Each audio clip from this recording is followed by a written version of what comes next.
Hello, and thanks for coming along to And We Have an Office Dog, the digital agency podcast where we talk to agency owner-directors and learn more about what makes them tick. From the things that make them similar to the things they'd rather have known sooner, where they've had success and where they've learned some hard lessons. All will be revealed with your host, Chris Simmons, the agency coach, and he'll be talking to a different awesome agency person in each episode, asking them 4 questions and seeing where the conversation takes us over the next 25 minutes. Okay, so let us begin. Over to you, Chris. Thanks, voiceover guy. And on the podcast today, we've got Aman from Digiruu. How are you doing? Yeah, doing well, thank you. Not too bad at all. I was just telling you before we started, I don't know if I've got COVID or not, so I'm just staying a bit weary right now, but I'm absolutely fine, thank you. How about yourself? Likewise. Thankfully, I don't think mine's COVID. I just spent an entire week on the ski slopes in the mountains, so, -10 for a week, plus 2 airplane rides and lots of human beings. I think it's probably where I'm getting my lurgy from. But you stay on the other side of the screen, please, mate. I will, absolutely. I wish I could say the same thing, but actually I've just been working very hard and stuck at my desk for the last week, and then some random lurgy has just creeped up into my system. So I wish I could say the same, but it happens. We've got a weekend coming up, so you can chill, catch your breath. So tell us first of all about Digiruu, and also the name. Like I said just before the call, I keep wanting to say didgeridoo. I know it's not that, but explain the name and also what you guys do. If anyone's listening who's in the market for what you're after, this is your opportunity to sell. Funnily enough, I was saying to someone the other day, we don't have any salespeople at Digiruu. We actually don't. Our approach is not actually very much sell. The way we look at it is that if we give value to people at whatever stage of the sales cycle, they're more likely to want to work with us. We've never ever been that pushy kind. But just to go back to your question, Digiruu is a mobile app development company based in London. We develop apps for startups and businesses and enterprise alike. We've just had our 8th birthday on the 28th of January, so we've been going for 8 years. Happy birthday. Thank you very much. It was very apps have changed in the last 8 years significantly as well. Yeah, it's absolutely crazy that not only that we've beaten the statistic that 99% of businesses fail after 3 years or whatever it is, and then the 5 years as well, that 97% of businesses don't turn a profit until 5 years. So we've beaten some statistics, which is very cool. The name is one of my favorite stories. So I'm not actually Australian, as what a lot of people think. They think I'm Australian, hence the name Didgeridoo or Digiruu or whatever it is. Yeah. And basically, I'm very much into positive thinking. I'm very much into always moving forward and always thinking about how you can move forward, no matter how scared you are, whatever it is.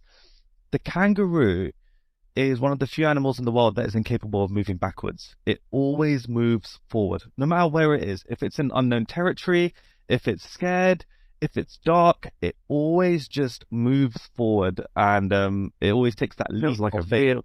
I mean, I'm going to put my cynicism hat on and say that feels evolutionarily really bad. It just hops into fires and off cliffs and stuff. I think it could do side steps to turn around, but it can't take a step backwards. And yeah, I just really loved it. And then obviously digital, because we do digital products, and the digital kangaroo, and then Digiruu came about, and also the .com was available as well. So. Awesome. I mean, it's when you're starting any business in the digital agency space, digital anything space, the first thing you do is you got like one column of all of the names you quite like. Then you cut it down because the .coms aren't available. Then you cut it down because it's already on Company's House. And you end up with something that usually it comes out all right, but thankfully you did it 8 years ago. Now, if someone was coming up with a name like this now, they'd have to add an extra U or something like that in order to have the .com and the Company's House reference. So 8 years is a good amount of time to be running an agency. So what would you say would be one of the most significant or memorable successes that you felt that you guys have had since you started? Yeah, it's such an interesting one to answer. And when I do answer this to other startups that I advise and when I appear on podcasts, it's honestly when we learn how to market. Honestly, that was the most simplest thing ever. It was when a lead generation system started working. And the reason why I like stress that's one of our biggest successes is because year one of business, we kind of just relied on our contacts, friends and family, you know, and in the circle to say, look, is there anyone else that's interested in what we offer? Year two, we use some of our contacts in the industry to get some clients and contracts. Year three, we kind of realized this is not scalable. Like whatever we're doing is not scalable. Referrals simply aren't scalable. Yeah. And building a lead generation machine when there is so much noise on the internet, there's so many gurus, there's so many people saying, you know, use our system, you have 50 leads coming to your inbox.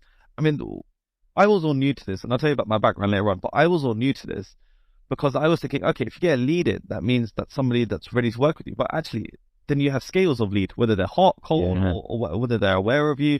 So companies that promise leads coming in, that could just be someone who you jump on a call, but they're like, okay, tell me what you do. And they're not ready to work with you. Building a lead generation machine was probably the most hardest thing that we've ever had to do. And it's still evolving and it's still difficult. But getting that that influx of leads coming in weekly, it's just completely changed our business. I'd honestly say that's our biggest success. It's not working with a client, it's our biggest success. I mean, in the 59 episodes of this podcast, you're the first person to say that as their biggest success. And I think, first of all, that says, honestly, that's meaningful for you guys. But it is, it's amazing how very little you often put in terms of value on some of the really hard stuff.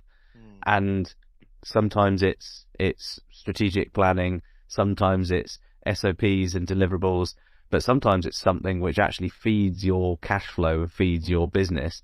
And it's not an easy thing to remember because it's once it's running, it's kind of sitting in the background, but it isn't. It's something which really does generate the business's future, kind of sitting on idle in the background, if that makes sense. So what was the key realization? Was it like you say, referrals weren't going to be the thing to scale? Did you have a magic number in the distance that you wanted to hit, and you just realized that was where you were going to get it from? Or it really came down to the fact of referrals simply aren't scalable. They're great, don't get me wrong, they're great lead generation tactic. It all depends on the volume of people you're working with at the time. And those referrals, here's the other thing as well. Mobile app development is already so niche in itself. And we're 8 years down the line, and we are still at a point of time where we're telling businesses you need to have a mobile app. And it takes me back to the days of when you're telling businesses you need to have a website. Now it's not even a thing. If you start a new business, you have to have a website. Like, there's no question about it. Yeah. Now we're still in that period of time where people are like, well, do we need a mobile app? Do we need to have a mobile app? Blah, blah, blah. And I'm sitting here like, look, 5 to 10 years, you're going to need one anyway. Like, I'm telling you now, it's going to happen. And getting that from referrals and then having to go through that kind of convincing process, again, it just wasn't a reliable source. Like, we could win some, we could lose some. If we could have a lead generation system where we could actually measure the percentage of conversion, the percentage of proposals, all of that stuff. If we can measure at each stage of the sales cycle, not only can we improve our sales cycle, so we're getting good numbers from our leads that we're coming in, but how can we get it so that we're getting that constant cash flow, which enables us to grow the business. And honestly, that was the biggest game changer for me, because this is one of 4 businesses that I run before. So this one was like, oh my God, this thing is working.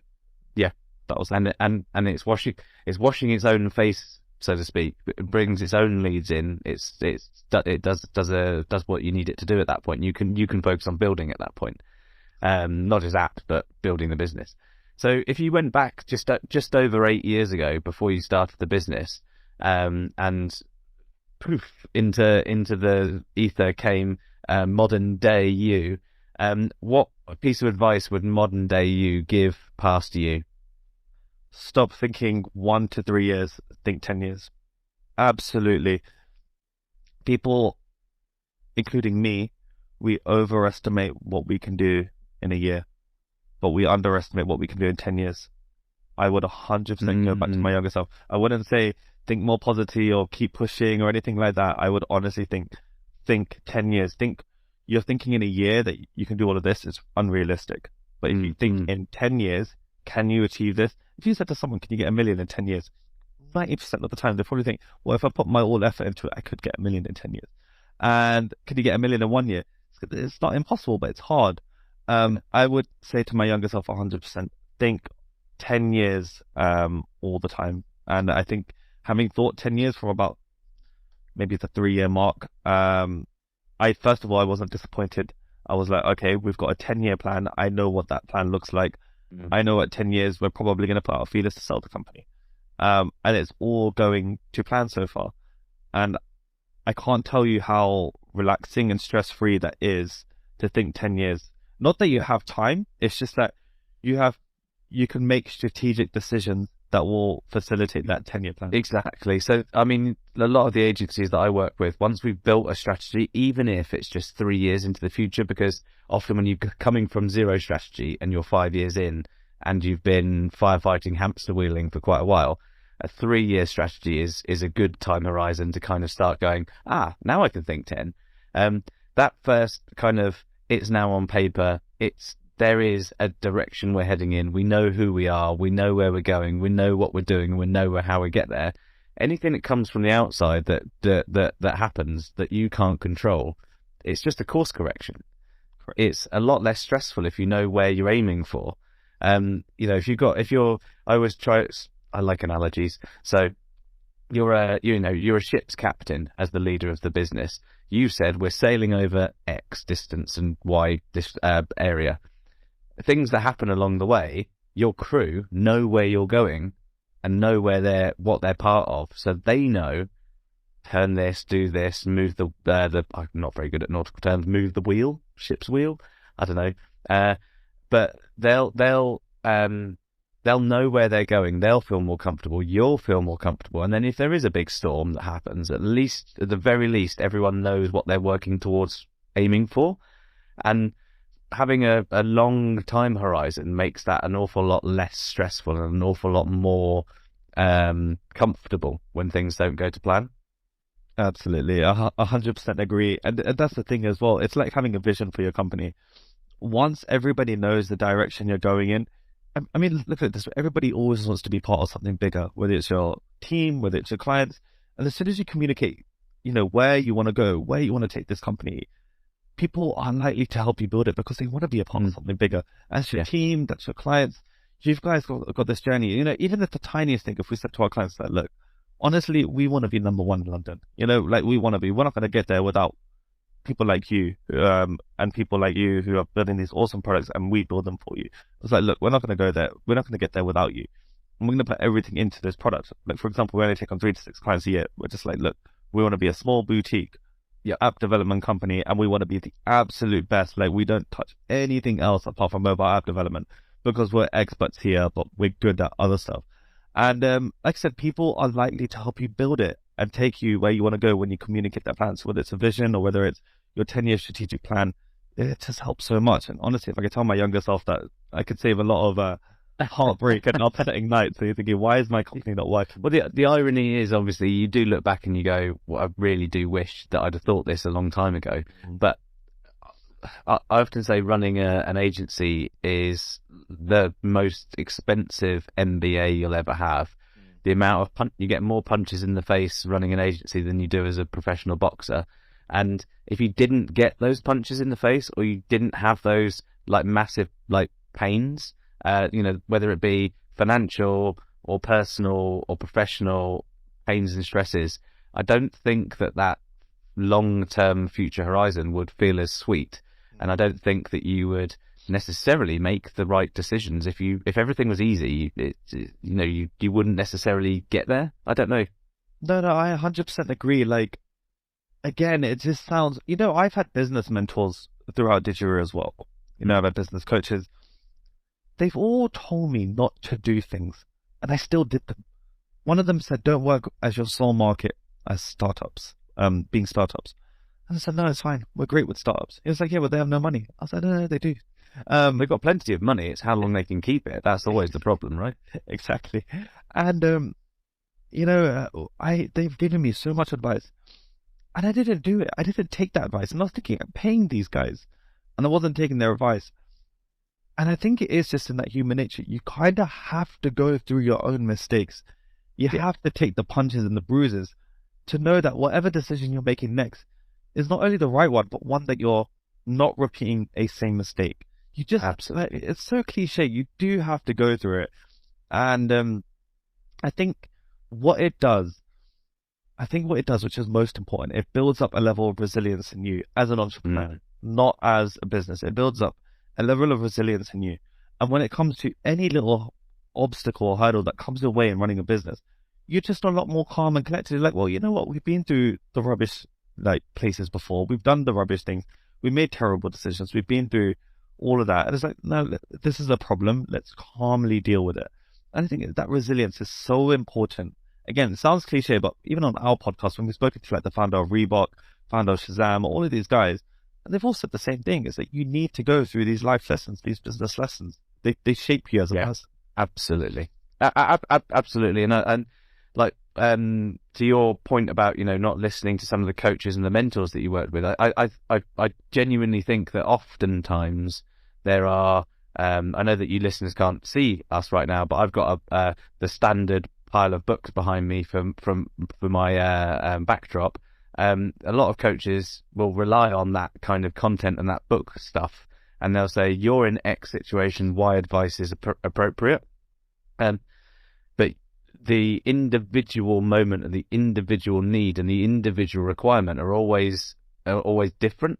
So by the book, the answer of don't touch startups because they don't have money isn't wrong, but it isn't right for you.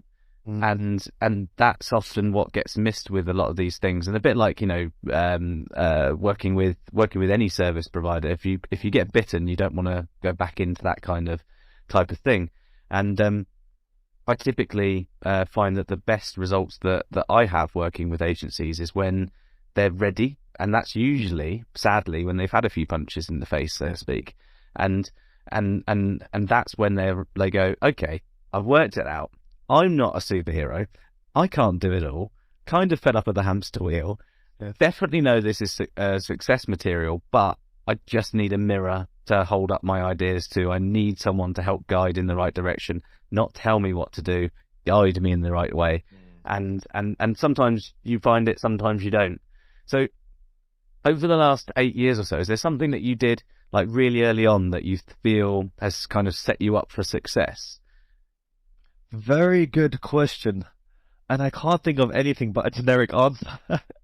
And it really is. Generic is fine. Honestly, it really is. Just keep going forwards. It really is that. I remember, I made a promise to myself when things weren't working out so well. And this has evolved, by the way. And the first part that is, every day, just do one thing which is going to take the business forward. It might be setting up the Twitter handle. It might be just sending one tweet. It might be something so small, or it might be something huge. But I think it was just that moment. So every day, I'm going to do one thing which takes the business forward. And it has to be something that takes the business forward. And I think it was because at the time I was learning about the stock market and compounding and all of this stuff, small steps make a difference. This has evolved now, and it's evolved to the point that I've actually had to customize and create my own diary. You'll never believe this. Obviously, you've developed your own diary because, I literally created my own diary, and people listening won't be able to see this, but long story short, I literally created my own diary, which says, and I'm showing this right now, 3 things I'll achieve today. And that's it. I said, I'm only going to achieve. It evolved from one thing a day. Now it's evolved to, I'm only going to do 3 meaningful things a day. Yeah. And that's it. I have to do it. It doesn't matter what it is. It's now etched into my memory. I have to do 3 meaningful things a day to push the business forward. And that's, I can't say it's all, the success is all down to that, but I can say it's certainly helped. Well, there's, the Greek story, the man pushing the rock up the hill. Wish I remember the name of it now. I'm going to sound like an idiot. Everyone's going to give me nonsense for this on Twitter now. The momentum you're always pushing the rock up the hill. When you get to the top, there's always more, or you're always back at the bottom. When you're running an agency, doing one thing, like you say, one meaningful thing or 3 meaningful things a day, that keeps the momentum going forwards. If you stop entirely, then it's harder to start again. Not necessarily to go forwards, but it's harder to start again. You know, you've got a weight that has no momentum to it. And if you think of like the task list is never ending. That, you know, you don't tick everything off and go, cool, sit back and relax. All the work's done now. There's always something else. So having that kind of mindset of, okay, look, I'm feeling a bit rough today, or I've had a really long month or a really long week or whatever. I can't do anything. I've got 2 calls to make today. One is to the bank and one is to a potential client. I'm going to get those done, and that will be the thing that keeps it going. And then you don't feel guilty, because obviously you're paying other people's salaries, and you don't want to think, if I'm sitting there doing nothing all day and the business then folds up, I can't say I tried everything, guys. But you've got that momentum continued. No, absolutely. It's just small steps. Like, even when I advise businesses, I just say to them, I was like, look, there is this whole culture which says, if you're an entrepreneur, you need to wake up at 4 a.m, have an ice bath. After your ice bath, think about how grateful you are for life and whatnot. After you've done that, you're going to work, and you're not going to stop working until 11 o'clock. You're going to have 6 cups of coffee in your day. I was like, look, and I told them, I was like, look, does that work for you? And a lot of the times it's no, or they try it and, you know, it stops. Yeah. It happens for about 3 days. And I was like, well, it doesn't work out for you. You have to find what works for you. Like, and this is so important as well. Stop focusing on other people's journeys. Just focus on your own journey and find out what works for you. Like, my 3 things just happen to work for me. It might not work for another business owner. It might not work for another agency owner. It just so happens it works for our business and my lifestyle as well. And like I said, but you have these other startup founders who are constantly looking about what they should be doing, what culture is telling them. You know, the hustle culture. And I'm not saying there's anything wrong with it. If you work 12 hours a day, amazing. But is it really long term? I don't think so. Like, I made the decision when I turned 30. I know, I'm 32 now. I make it sound like I'm the oldest person. Yeah, you're old. I know.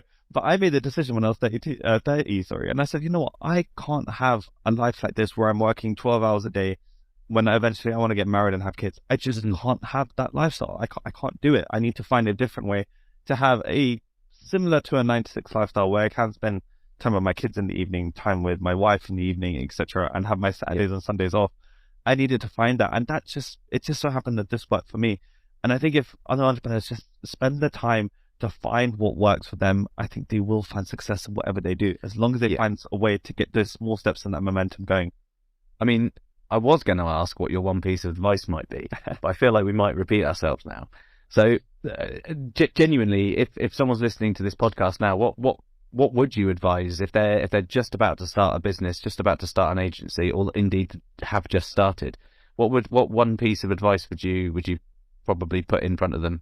Yeah, you know, I have 3 pieces of advice, but we'll keep this for the podcast because, you know, when I do talks, you know, outside and whatnot, and I get asked, you know, what's closing remarks? I always end my presentation with closing remarks and leave it with 3 pieces of advice. And out of the 3, my favorite one is, wherever you are right now, I don't know who said this quote, by the way, so whoever says Aman said it, I didn't say it, I got it from someone, but this has got me through a lot. And it's, wherever you are right now is exactly where you need to be to learn whatever it is you need to learn to get the business that you want. So wherever you are right now, people will think, oh, I don't know how to build a website, or I don't know how to do lead generation. I don't even know how to set up a domain email, whatever it is. It's like you are exactly where you need to be to learn whatever it is you need to learn. Because then you start comparing yourself to your friends who have a Lamborghini, or your friends who have like this gigantic house. It's like, no, don't worry about them. Wherever you are is where you need to be. And that's like my favorite piece of advice.